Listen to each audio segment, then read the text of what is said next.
So my name is Jesse, and we're here with Greg from Boxier Garage, and this will be our first video to the channel, and just wanted to talk a little bit about Boxier and what we do and what we got going on right now. So we are installing a Pdk transmission in there.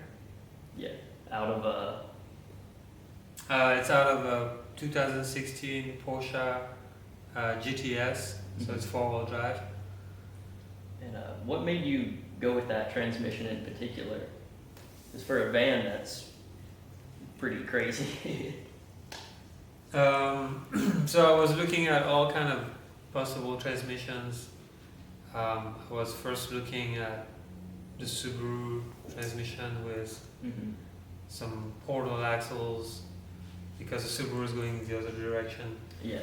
So I was looking for something that would be compatible with this. I looked at also turning it into like a four-wheel drive, a real transmission with transfer case and solid axles, but it was like way too much work. So one option I always kept in the back of my mind was like this Porsche rear engine, four-wheel drive, has just the perfect layout for this. Yeah. So it always stayed on the very far back of my mind because of the money involved. Yeah. Like Porsche transmission were always like, whoa, I cannot afford that thing, or but then but then like the Syncros are actually like the Syncro rebuild are more expensive than the Porsche. Yeah. Like people are paying custom cut gears, reinforced bearings, and all kind of additional cooling and stuff, and still after like $8,000-9,000 rebuild, transmission is nice and solid, but it lasts, I don't know, 40,000 miles. Yeah. It doesn't have the longevity, and it's not as strong in the end. The PDK is meant for power and so we don't know it yet, but it comes from a vehicle that has 570 horsepower. So we're gonna put 200 in there. Yeah. So it should be very it should be just, it could be 200 horsepower all day long. It would just be, it would eat it up. It doesn't mind 200 horsepower. It would just be getting warm, so that was the process for getting to that transmission. Yeah. Just and also there was pros and cons, and like giving up on that Syncro granny gear was a big one. I always felt terrible about doing this. Yeah.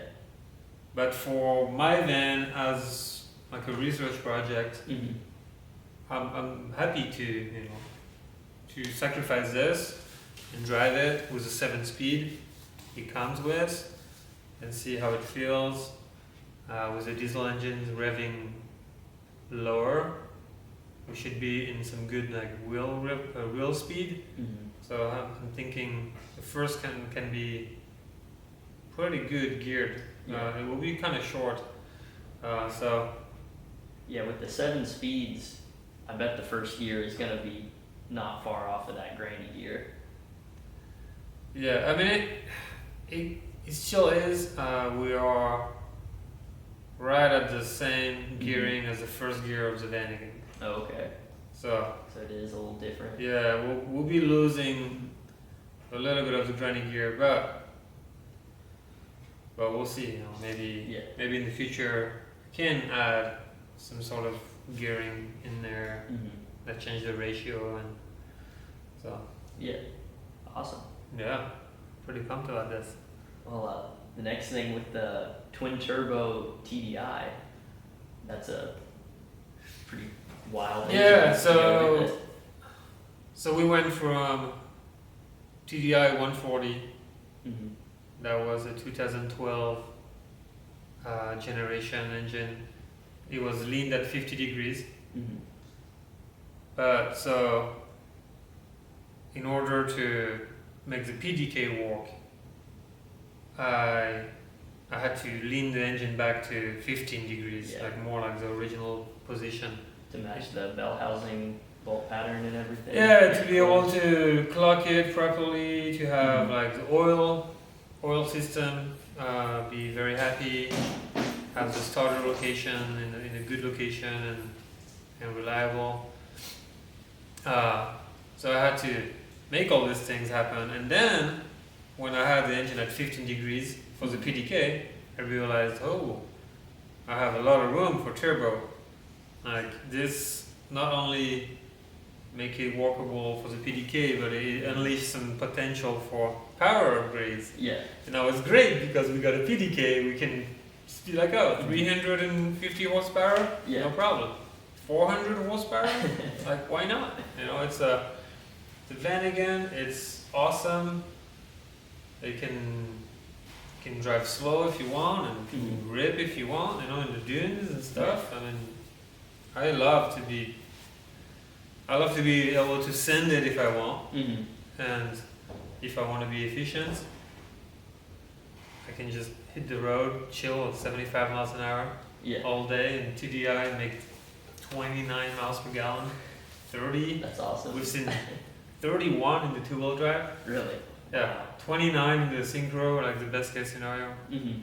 But yeah, that's That's cool. Because another thing that surprised me is how much room you actually have in the engine bay. You know, I expected with the engine in the back, it would be real tight, but with that inline four-cylinder, you got plenty of room on both sides of the engine, like you said, for twin turbo, or you know, the intake manifold with the intercooler built into it and things like that. That's very cool. yeah, it's a nice layout for. So first, just be able to maintain your engine. Mm-hmm. You can look at it. You have injectors on the top, glow plugs on the side, and everything is just within reach without going crazy. And like the pancakes engine Yeah. have some crazy stuff going on.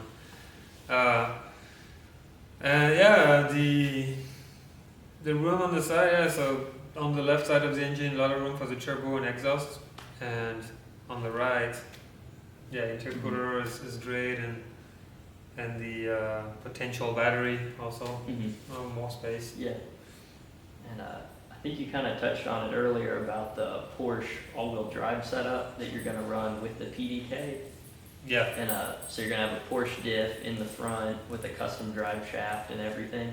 yeah. So I'm pretty much gonna reuse the whole 911 4x4 diffs. So front diff and transmission are going to be pretty much bump stock, and a small section of the shaft will be custom made by our friends at Drive Shaft Shop. Yeah. Ali has been making all of our CV shaft, prop shaft, everything custom, Yeah. and never broke on the race car, so should Yeah. be just fine in They there. get tested on the race car and they've done great. So Yeah. that's good. Yeah, I'm pretty excited about having a four-wheel drive PDK. Yeah, that's going to be really cool. Yeah, and the cool thing about this project is once it's tested and completed, we can use this kits for customers that has my TDI kit. So everything will be compatible to the 15-degree TDI kit, and we're gonna potentially open this market that was never found the light, was on the automatic Vanagons. People are really stuck. Yeah. The 3-speed automatic. So a lot of people don't like shift, Yeah. stick shift, and they want to have their automatic in their Vanagon, but the 3-gear or the 3-speed auto, you cannot really put any power to it. Yeah. So this, people want a PDK 2-wheel drive. It will be just a retrofit kit, and it will turn the Vanagon into like a monster. Yeah. That many extra gears, cruise down the interstate. no problems. Yeah. You'd just be a good all-rounder. Right. That'd be awesome. And you kind of briefly talked about the race car. I guess what's going on with it right now? So the race car is in the back over there in the heated room, and it's going through like a diet. So we're stripping the whole car, changing some of the architecture of the car, and also it's getting so lighter. One more turbo, so we're going a triple turbo. Yeah. It also has a PDK, so everything that has been developed on the race car is going to apply to this. Yeah. Yeah, the development on the race car trickles down to the rest of the exactly. vehicles here. A lot of abuse over there, Mm-hmm. and then I put the version here that's good and reliable. Yeah. But yeah, race car should have a nice video coming out soon. Very soon. Yeah, very soon. With the race car, triple turbo, PDK, single seat, it's pretty crazy. So we're going to show that in a little bit, just a brief where it's at now. And another project we got going on is the Volkswagen LT, I guess we call it LT40, and working on putting a BMW M57 twin turbo diesel in it. It's getting closer to being done, and I think that's going to be another cool project to get done. Yeah, so the BMW LT is a Vanagon on steroids. It's just, it has the same proportion, like the same shape, but it's just 2 times bigger. And it uses a 6-cylinder inline from factory. It's very sluggish and underpowered. So we looked at a few different options, tried to fit the TDI in there, and it was okay, but the BMW twin turbo was just like fit like a glove. It was super nice. So we went with this, and I mean the conversion is pretty much like 95% done. We're just waiting for the power steering hose. Yeah, power steering hoses, an exhaust. Yeah, so muffler, power steering line, and another thing was the belt for the alternator was a bit too long. So just like some final touches. Yeah. Finding this very nice matching. So when you do a project like this, you have to go through the process of, when you relocate the power steering pump, you create a bracket, and then you have to make it route properly for the belt to be nice and happy. And then the fun stuff, go find the belt. So Yeah. I like to go in the back. I like to go in the back room of the AutoZone. Yeah. And be like, every belt. It's like I look at them, measure. I have my little shrink pattern, and then sometimes you find that belt and you're good to go. And sometimes it's not there. You have to buy it on eBay or something. So, yeah. Yeah, that's something some people say is the last 20% takes 80% of the time. Right? I think that's very true. But, Yeah. Yeah. But the hoses, getting, going around in the back of the auto parts store and finding some that worked, and it was pretty crazy to find a pair of them that worked perfectly. But it's just all about taking your time and looking at everything, trying to do it right. Yeah, I wish you can CAD a bracket and be like, boom, make it. Next week is there. Yeah. Wish I could CAD a belt. I mean, why not? Yeah. I mean, sure, it's made in production, but you know what I'm saying? Yeah. If I could just make these, it would be so much easier. Some details like that. Maybe one day they'll make some belts and. Yeah, CAD your belt. Your design, how many ribs. Boom. Yeah. Be pretty safe. Yeah. But you got to keep in mind, the boy that's driving that car is gonna break a belt somewhere. Yeah. He wants to be able to get it anywhere. Mm-hmm. So keep a spare belt maybe in your van. Or, I mean, that's a good thing to do anyway. Yeah. When you do van life, I mean, you go to, let's say, Texas, Big Bend. Yeah. You disappear in the middle of nowhere. Your belt breaks. If you don't have that that belt, it could take you 7-8 hours to get one or get something done. Yeah, if you get that belt under your seats, you just reach, tensioner, off and on. Yeah, pop it on. Good to go. 45 seconds. Yeah. You know what I'm saying? Nice. Yeah. I guess that's a quick look under it and see what's going on with it. Let's do it. Let's get it.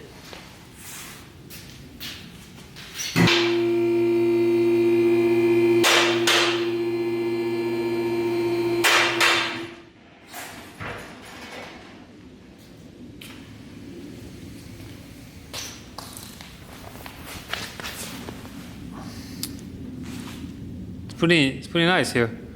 Let's give a quick far explanation, and then we take it closer. Yeah. Yeah. You want to do the explanation? Yeah.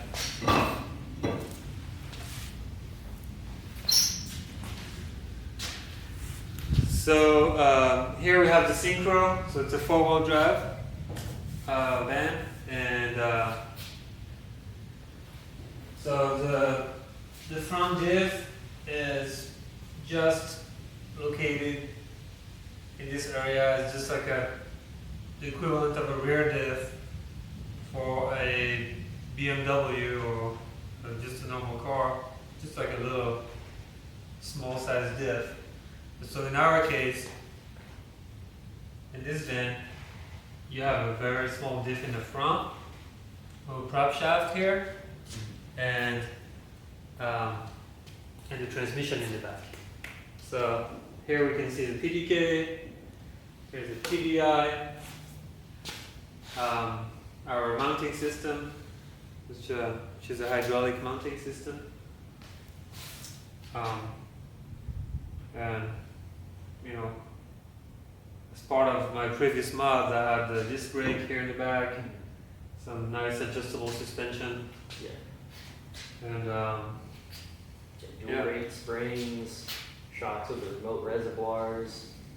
It's a pretty serious setup. yeah, it did good because we went to South America and back with this vehicle. Yeah. We did 70,000 miles of pretty much rough conditions, Yeah. dust, potholes, elevation. So we we kind of like to have a nice vehicle for doing those things. For sure. Like, you know, sure you can go with a bicycle, you know, and go around the globe Yeah. in a backpack or something. But if you want, you know, a nice little bed, kitchen. Yeah, you did all of that with a bed, a stove top, a sink. You're Right. fully loaded. Yeah, it's like a compact. It's like compact technology. Mm-hmm. In an old, it's like hidden behind an old shaped vehicle. Mm-hmm. But this is just I don't know. I mean, probably you've seen like this, like before you enter somewhere, you have no idea, and then you're like, whoa, you know. So that's the same thing. Mm-hmm. Yeah, like a tiny home. You know, people are getting real into that. Yeah. It's just a mobile tiny home. Right. It's so cool. All right. So here we have a closer look. PDK, the adapter plate. That's the oil pan of the TDI engine. And on this side you can see the starter. Super nice location. That's a very best location I've seen on a Vanagon. I'm super pleased about this. This is all our engine mount system. So hydraulic with a TIG welded stainless steel and the mount. And this particular version on my van, I'm experimenting this twin turbo. So it's a twin turbo from production. So it has a small, tiny turbo that spools really quick, and a larger turbo.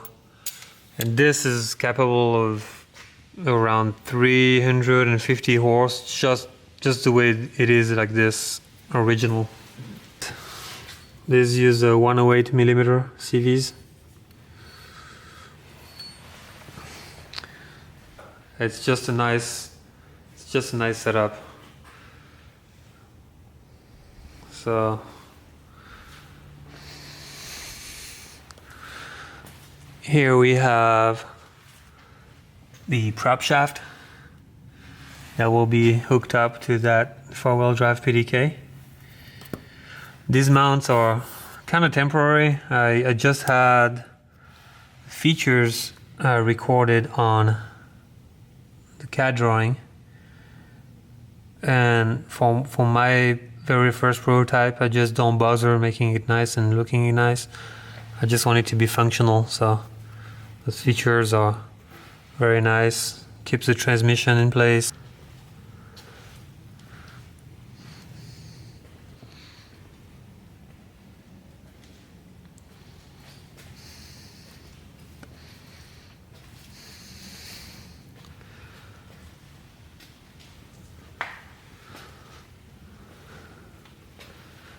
Cool.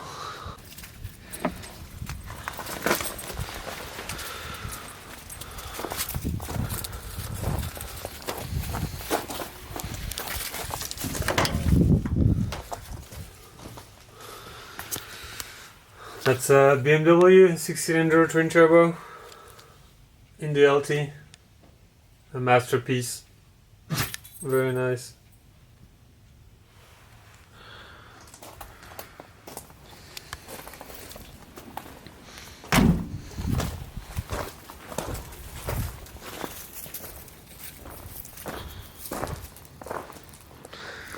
And it's about twice the size of a Vanagon.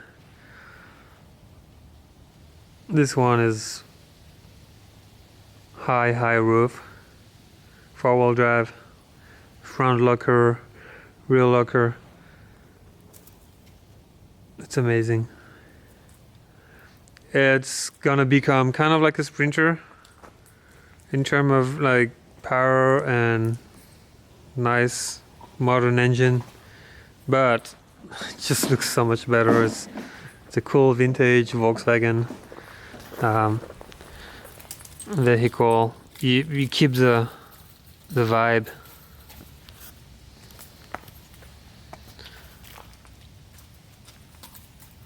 And you know, recycling is important nowadays, so why crash an old vehicle when you can just give the inside a little refresh, nice little engine.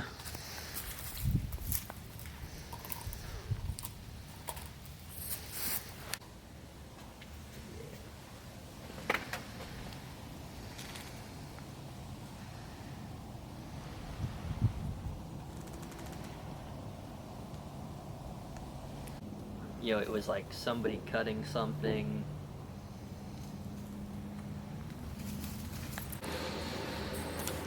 And here we're into the race car section.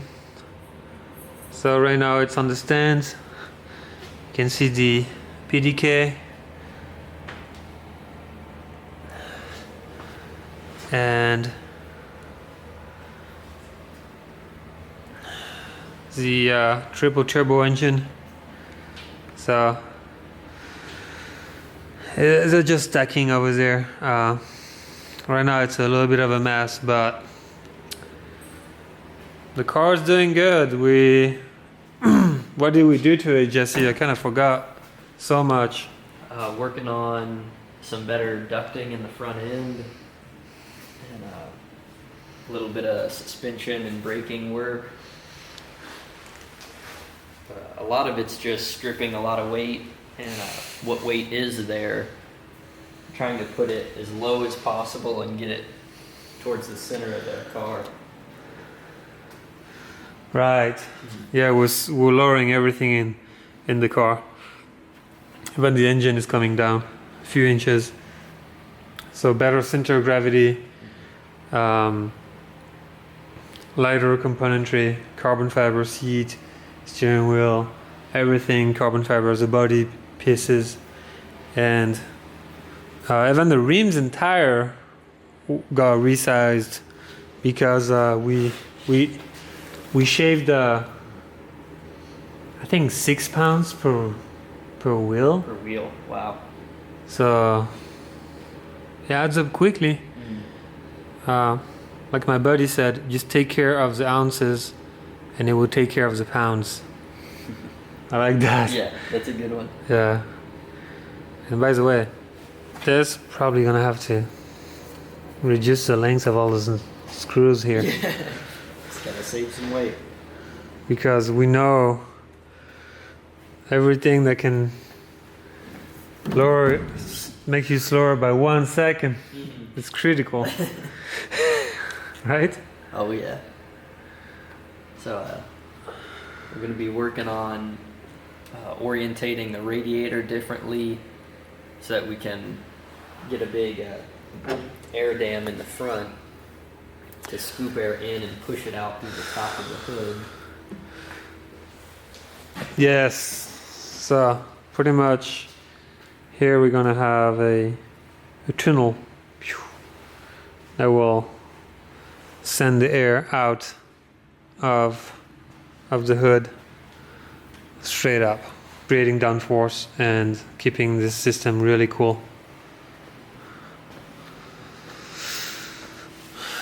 And we only have 2 pedals, so brake and accelerator, and that's it. We removed all this clutch. Last year we still had the clutch just in case the PDK was giving us trouble. It turns out it was working really well. And we have a lot of fluids from Motul. They are covering all our fluids this year, so we're pretty excited about this. This stuff is what's used on the best the car diesel engines, like the Mini from X-Red, and that's what's needed for the PDK gear oil, transmission and differential fuel fluid, limited slip. So that's key because we have a limited slip in our PDK, but that covers this too.